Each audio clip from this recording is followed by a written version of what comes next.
Hi, this is Ken and Michelle Bass. And you're listening to the Resilient Parenting Podcast.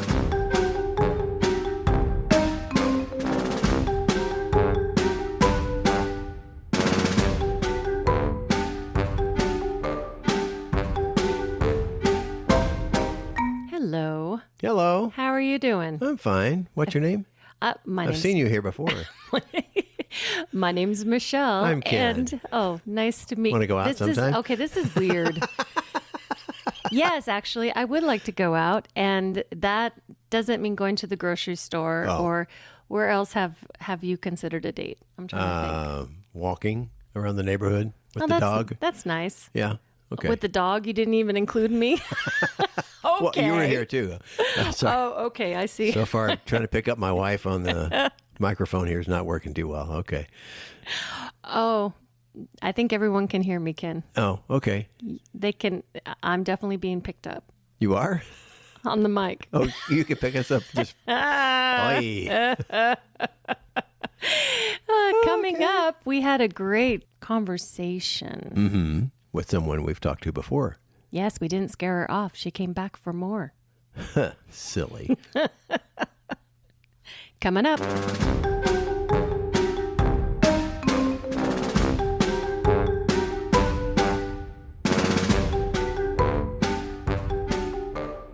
Well, here we are with Amanda Mills, who was one of our first podcast, would you say, guest? Okay. Yes. Recipients? Yeah.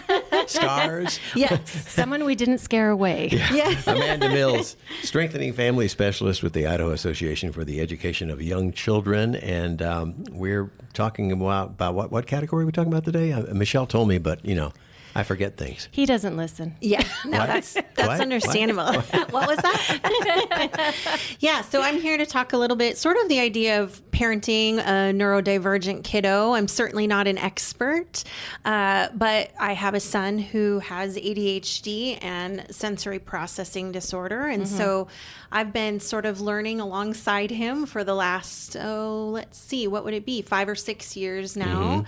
Learning a lot about myself and how, it turns out I also have ADHD and maybe some sensory processing disorder. But it's been a journey alongside him for the last 5 years. So There's so many different levels of ADHD, though, too, right? Yeah. right. I mean, it really is when you talk about like neurodivergence, it really is that spectrum that includes things like Asperger's and autism and some of those things. And so all of that, I mean, really all of us are on a spectrum, right? Yes.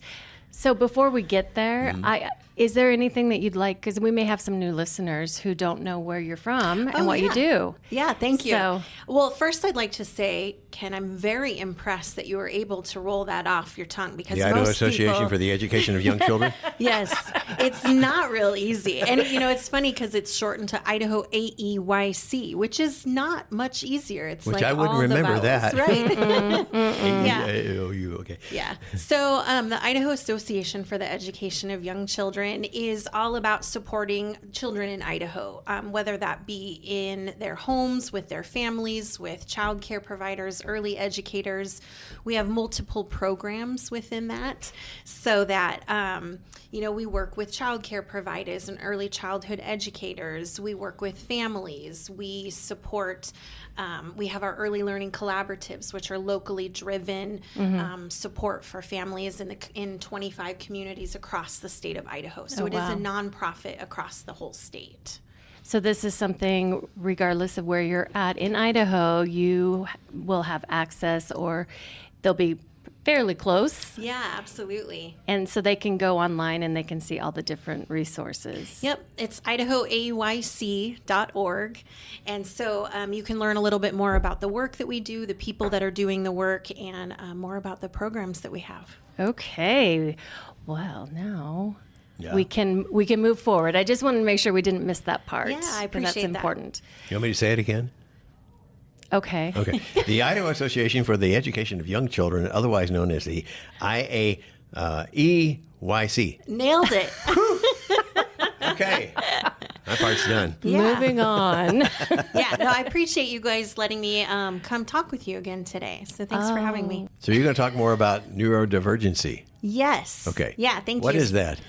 That's a great question. So really that comes down to all of us, including children, obviously, our brains all work in a lot of different ways, right? So one of the things I think that's really difficult about parenting is, like all of us know, there's like no manual, right? So we have these kids, and in a lot of cases, depending on how we were raised, we may not have those skills. So one of the things that was really empowering to me as a parent was learning about the Strengthening Families Protective Framework, which is what I was here talking about a little bit in the beginning in the second episode. It was a second episode.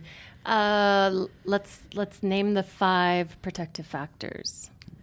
No, I can't think of them. Parental resilience. You notice I wasn't looking at you. You were pointing at me. No, though. that was my That was first just one. I'm sorry. Yeah, no point. Wrong finger. He looked so scared. Okay. Yeah, so the first one is parental resilience. The second is social connections. The third is knowledge of parenting and child development. The fourth is social emotional competence. And the fifth is concrete support. All right. Oh, okay. And so when you're talking about the Strengthening Families Protective Factors, this really is just about building our resilience as parents, right? Because when we manage our stress, we're less likely to abuse and neglect our children. So it's all about that. And it really started with, families that are thriving, families that are doing well. What do they have in common? And it really came to these 5 factors. It's not inclusive of everything that every parent has and the skills, but that's really sort of the 5 key factors. Right. And so building those makes us stronger, more resilient, right? So then when I was kind of thinking about parenting a neurodivergent kiddo, or in my case, parenting my 12-year-old son who has ADHD, I really started to see so much overlap between those protective factors and really sort of how to support him and be the best parent I can for him. Right. So when we talk about parental resilience, we're really talking about being able to bounce back from tough times, right? Parenting is hard. And so when we're talking about parenting a kiddo with ADHD, it really is about that patience and flexibility, right? With the right tools, both you and your child have the ability to thrive, even with something like autism or with ADHD or any of those kinds of things. Above all else, I always say, I do a lot of these parenting workshops, and I always say, first of all, I'm not an expert, right? None of us really is when it comes to parenting. Give yourself grace, right? We all make mistakes. I make mistakes all the time. And then I apologize, and we try again, right? That's resiliency. That's trying again, bouncing back. There is no one size fits all, right? What works for one child certainly might not work for another, even within my own children. That is so true. We have 4 very different kids. Yes. And the approach had to be different. Right. And I'm the same way. We have a 25 and a 21 and a 12 and a 7-year-old. And it's like, man, every one of them is different. So we think, we know what we're doing. Psych. Yep, exactly. Right. And so it really is about progress over perfection. Right? I love that. Yeah, me too. So then when we're talking about social connections, right? People need people. We all need other people in our lives. No, I feel like you we did just that gave her a last song time. cue. I think I did it last time too. Sorry. Hey, I'm all about those. Hey, look, Barbara Streisand's right there. Amazing. Well, it's a book. It's a book. It's a book. It's Barbara's We're in the bio. Garden City I mean, Library. if we're going to say it, there's Stan Lee. So I'm just as excited Barbara's there. autobio is right there on the shelf across from us. We're in a room here at the library, like you said. Okay. And Stan Lee is not singing. It's just Barbara. Yeah. But we digress. Yeah, like we always do. Yeah, exactly. So when it comes to social connections, it's really funny because I'm in a lot of different face groups for ADHD parenting, and I follow things on social media. And it's funny because I post things a lot, and I use hashtag neurodiversity rocks or hashtag ADHD parenting or whatever. And then as soon as I start to think maybe I'm posting too much, I'll get someone who will send me a private message. Can I ask you a question about my grandson? Or can I ask you a question about my son, right? You just never know who you're connecting with. And we all need someone else to kind of bounce ideas off, Right. you know, and you have those friendships like my gym bestie who it started, we were, you know, lifting weights, and then we'd talk about our work, and now we talk about our kids and all these different things, right? And so having those people that we can connect with and reach out to, because man, this parenting thing is tough, right? So yeah, it is. And so for those that are listening or that would be interested in getting connected with other parents, you said you follow things on Facebook? I can't think of anything off the top of my head, of course, but maybe I can share some, and they can be shared in the Okay. notes. Yeah. You can also just put in some keywords and see what pops up. Yeah, that's what I did. You know, I'll type in just like ADHD parenting, or I know there's some different ones like responsive parenting on Instagram, or nurtured parenting, you know, some of okay. those kind of keywords where I find different groups and things to follow. I know we'll mention the website again, but if they went to the website for the IAEYC, Now you're just showing off. would they be able to find links to things like that? Yeah, so there is a family resources page. We're always adding to that, and we're sort of in the middle of revamping that as part of our You've Got This campaign. So we will be adding more resources. But we do have a list that we provide of some different suggested books, some suggested podcasts. The Resilient Parenting podcast is that's on a the good list. one. I've heard of that. that It's is pretty a good one. Their hosts are wonderful. Right. Books and things like that. So those things are available. Yeah. Awesome. When we're talking about, you know, those social connections, it really comes back to sort of embracing who these children are. It's not about fixing them. You know, I talked to a few different parents just in conversation where it's sort of, it takes that little bit when people first get a diagnosis of some kind. And there's that little bit of panic of like, you know, what is the world going to do to my child? You know, will the world accept my child? That Right. was a big thing, you know? And so you have that sort of panic of like, I have this amazing little guy, and I really don't want the world to not see him for who he is.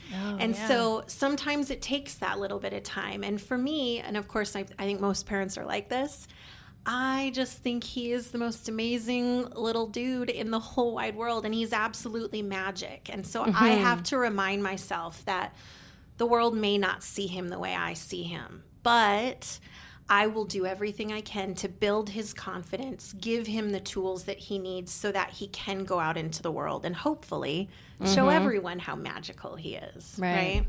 Which sounds like advocacy. Yes. And I think that would be a really big part of parenting. Just not to change people's mind, but to make sure that he's getting what he needs. And so is that something that's part of the protective factors? Absolutely. You know, and it's really funny because you kind of naturally led me into what the next one would be, which is Good job. the knowledge of parenting and child development, right? Because that comes back to that idea that, you know, parenting is partially natural, but it's definitely part learned, right? And so I think I say it to myself, I say it to everybody who will listen when we're having these conversations, right? You're not a bad parent, and they are not a bad kid, right? Repeat.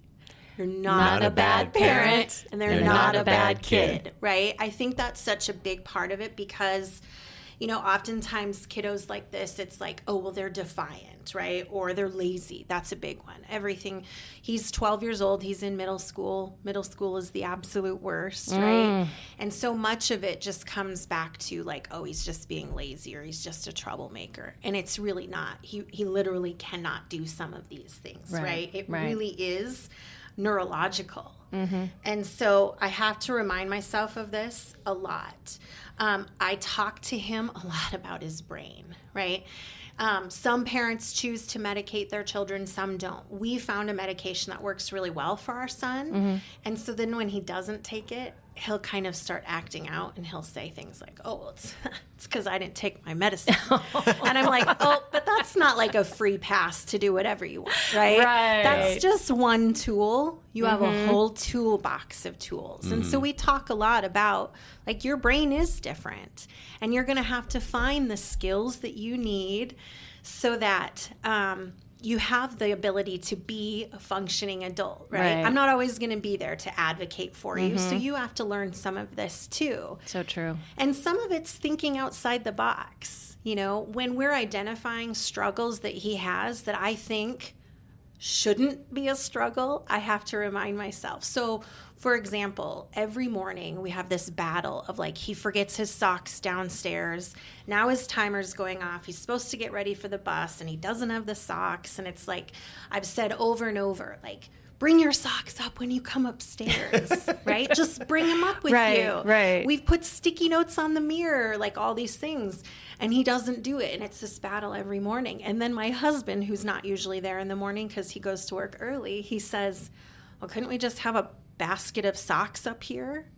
Oh, that's like brilliant. Yes, of course we could. Why couldn't we just have a box of socks? You know? Work smarter, not harder. Exactly. So it's those kinds of things where it's like, he's not going to fit that mold, right? He's not going to the checklists that work for me don't work for him. Right. The sticky notes on the mirror that work for me don't work for him. So, like, let's get out of these little molds that we have, right? He's the round peg. He's never going to fit in the square hole. No matter how hard you try. Exactly. Well, that'll help with the morning tension. Exactly. Right? Now it's just when we fold laundry on the weekends, the socks go in the basket instead of downstairs. So, all right. Yeah, it's some of that stuff is really funny. So think outside the box. Exactly. So the next one then is that social emotional competence. So that's managing our feelings and getting along with others. And this one is especially significant for me just in those protective factors, but also when it comes to ADHD, because emotional regulation really is a skill that they have to actively work to learn, right? Big emotions come really quickly with ADHD, and they're not overreacting on purpose. Their brain just struggles to pause before reacting, and so they really need that co-regulation rather than the shame of those big feelings, right? So I have a sticky note on my computer that says, choose connection over control. Does the sticky note work for you? It does. Okay, That's one of the skills that works for me. I have sticky notes everywhere. So can you repeat that quote again? Yeah, choose connection over control. Oh, that's powerful. Yeah, and I use that. So I have a coworker, Chelsea, who says these things, and I call them my Chelseaisms, and I write them on sticky notes. Thanks, Chelsea. Exactly. That one came from her years ago, not related to the protective factors, not related to ADHD. It was just a general conversation, and it was something that made such an impact in my life because I really do try to, okay, I'm going to step back from this situation and try to connect rather than sort of control it. And so I think it's really helpful beyond just parenting and ADHD and all of that. Which, just a quick point as well, there's a lot going on in the world, and stress is coming up. I mean, it's just part of that. And so as the caregiver, just to be mindful of your own regulation, because like you said, they're not able to control theirs. And so that co-regulation is really going to be, it's going to be really important. Right. And I'm curious your perspective on if they're around dysregulated folks, how that impacts them. Oh, absolutely. You know, it's interesting because I think a lot of us were raised in that, like, oh, you're fine, settle down. I'll give you a reason to cry. Right. And so what we don't recognize, and I've had this conversation with my husband because it tends to be a default, you know. I was talking about, you know, we had 3 boys. We thought we knew what we were doing, and now we have this little girl, and it's like a whole new can of worms with her. And so he'll, you know, oftentimes sort of that default is like, oh, you're okay. And I'm like, oh, but she's not. Right. And I think he's like, well, I don't mean it that way. I'm trying to comfort her. I'm like, right. But what we're also saying is something is going on and you feel that. Right. And now I'm telling you nothing's wrong. And so Right. what am I learning? Now I'm learning that, oh, maybe I can't trust the way I feel on the inside. Oh, so true. Right? That was a big aha for me too, was recognizing that when we minimize that, we're also teaching them not to trust their instincts and not to, react to what they're feeling on the inside. So if I don't feel okay and I don't feel safe or I don't feel secure or I don't feel heard, but you're saying, oh, everything's fine. Ooh, then this feeling I have, maybe it's wrong. Right. And so now I can't trust myself. And there must be something wrong with me. Right. Yeah. Right. And so I always say, when in doubt, just name it. Right. So I'm like, because he's like, I don't always know what to say. I'm like, that's okay. I don't always know what to say either. Right. And I do this for a living. But sometimes it's as simple as like, oh gosh, you look like you feel really frustrated. Right. Or I can tell that this is making you feel angry or whatever. And sometimes that's enough for us to sort of come back into that thinking brain, right? Like, yes, I am angry, or yes, I do feel frustrated. And now maybe we can sort of communicate about what's going on. Yeah. That makes sense.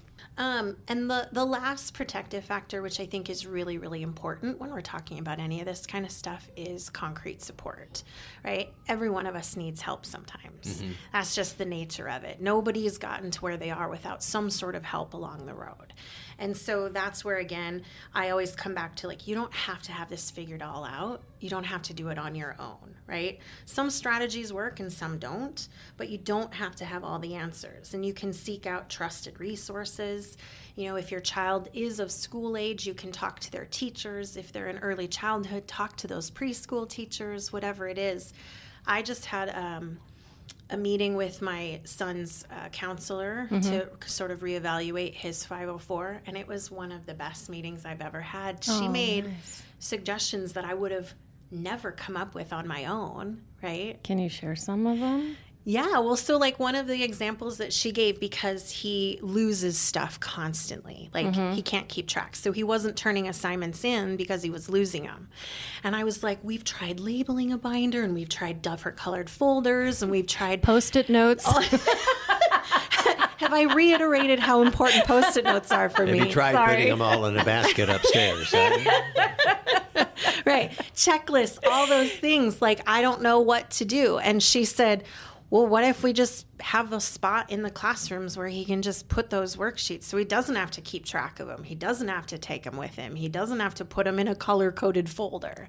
He could just leave them in the classroom, and then they never go anywhere he doesn't lose them. It is basically the socks in the basket upstairs. It is exactly the socks in the basket, right? Yeah. And so it's that same thing. But again, I think it comes back to, like, especially as a parent, where you're like, I want this to be this way because I want him to be successful. And sometimes it takes someone else going, hey, have you tried the basket? Like, this is this totally out of the box idea that you would have never come up with on your own. Right. And so that's where I think it comes back to, like, those social connections, reaching out, asking for help. And that's why I do appreciate that when people come to me and they're like, can I just ask you a question? And I'm always like, again, not an expert, but happy to have the conversation, right? Because we don't know what we don't know. Right. It's true. And again, if you have questions, you can reach out to Amanda or anybody there at the, try it again, IAEYC. Yes. Every time, nailing it. I don't even get it right that often. Thank you very much. Oh, okay. But Not gonna live this one down in the car. Maybe I shouldn't have said anything. But, I just think it's like I said, parenting is hard. It's really, really rewarding, and it's really, really hard. And none of us should be doing it alone, because it's like that. It takes a village, right? And it really does. And so I think there's a lot of us that are going through this. And I think for so long we've been sort of told, like, oh, pull yourself up by your bootstraps, and, you have to do it because it's what we do. It's like, what we're learning is that we really can work together. And it takes the community involvement, and it takes the community support. Absolutely. Yeah. And it reminds me of this podcast is a resource to try to reach more families, to offer support and connections and resources. So we really appreciate you coming on with your wisdom and personal story too. Yeah. Yeah. I mean, and that's where a lot of this has come from. You know, like I've said, I do these parenting classes and I tell people all the time, look, I have my own lived experiences. You know, I'm not the expert here. And I really don't think some of the experts are the experts. Yeah. You know what I mean? Yeah. Like, I think we're all just figuring this out as we go. That's what I tell people, new parents. I'm like, here's the secret to parenting. None of us knows what we're doing, right? We're all just doing our very best. And that's something that I love about, again, like the strengthening families. Like all families have strengths and we really are just doing our best, right? And we have the tools and we can learn more. All right. Awesome. Thank you so much. Yeah, absolutely. Thank you guys for having me. Thank you, Amanda. Yeah. Always. See you next year. All right.